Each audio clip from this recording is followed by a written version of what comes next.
We are all conscious to one degree or another. Some of us are fully self-aware and others are completely unaware of themselves. But we are all human and we all have this thing that we call consciousness.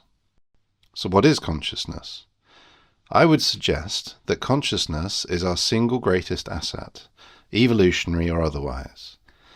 It is what makes it possible for us to build and think things bigger than our individual selves, to consider our genetics into the future, and to form societal bonds. But where does it come from? I would define consciousness as the basic element of aliveness. And to answer where it comes from, we have to consider what being alive means.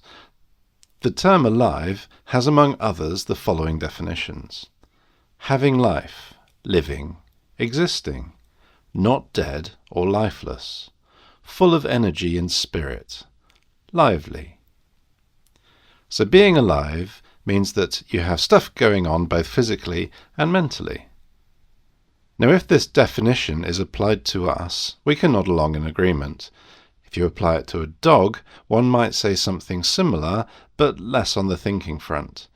Then to apply this to an ant makes one struggle with the concept.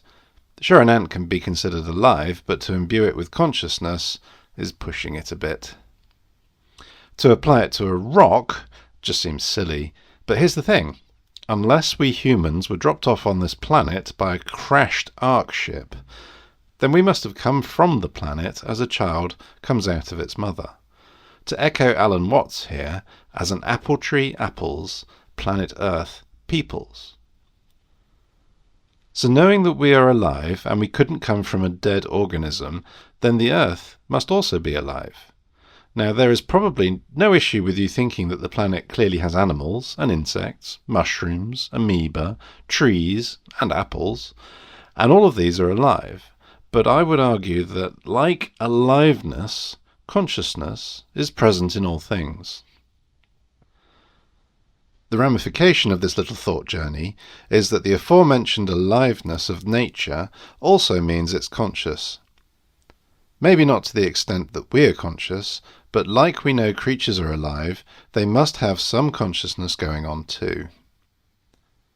Going beyond then, the planet that spawned this nature must by deduction also be conscious.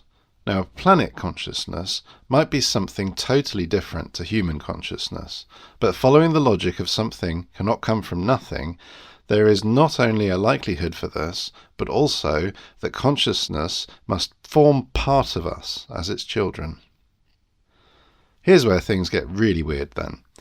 If our planet is conscious of itself, and maybe of us, then the other planets which are alive must also be conscious. And jumping completely into the rabbit hole now, the solar system is conscious, and the galaxy too. The universe is conscious, and the multiverse as well.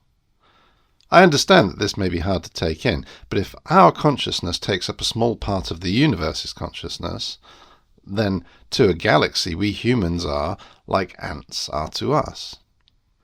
But remember, we are searching for the source of consciousness here, so where is that? If everything is alive and conscious, then the source will likely be whatever lies at the centre of the multiverse, and you may call it the brain of the multiverse, as we humans are familiar with that feeling of consciousness in our own heads. Right, how does one prove any of this? As we have a part of this multiverse consciousness in us, then we can communicate with our conscious parent. Practices such as religion and spirituality can lead one to that experience. Well, more than that, I know they can, because it happened to me. How, you may ask? Well, it is not a verbal or a visual language that one can use. It is more like the suggestion from scientist Nikola Tesla. Everything is frequency and vibration. We are basically human radio transmitters and receivers, both broadcasting conscious messages and receiving them.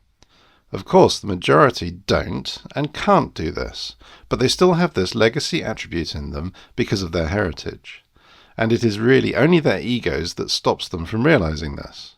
And they may subconsciously still do it without awareness. It is possible to have a frequency-based conversation then with the universe, where you can ask things of it and it will respond, and the same in reverse. We are all related after all. One big, happy, conscious family. Finally, the source of your consciousness then is the multiverse itself, calling out to you from some central point as a mother would call out to their child from the kitchen to come in from the cold garden.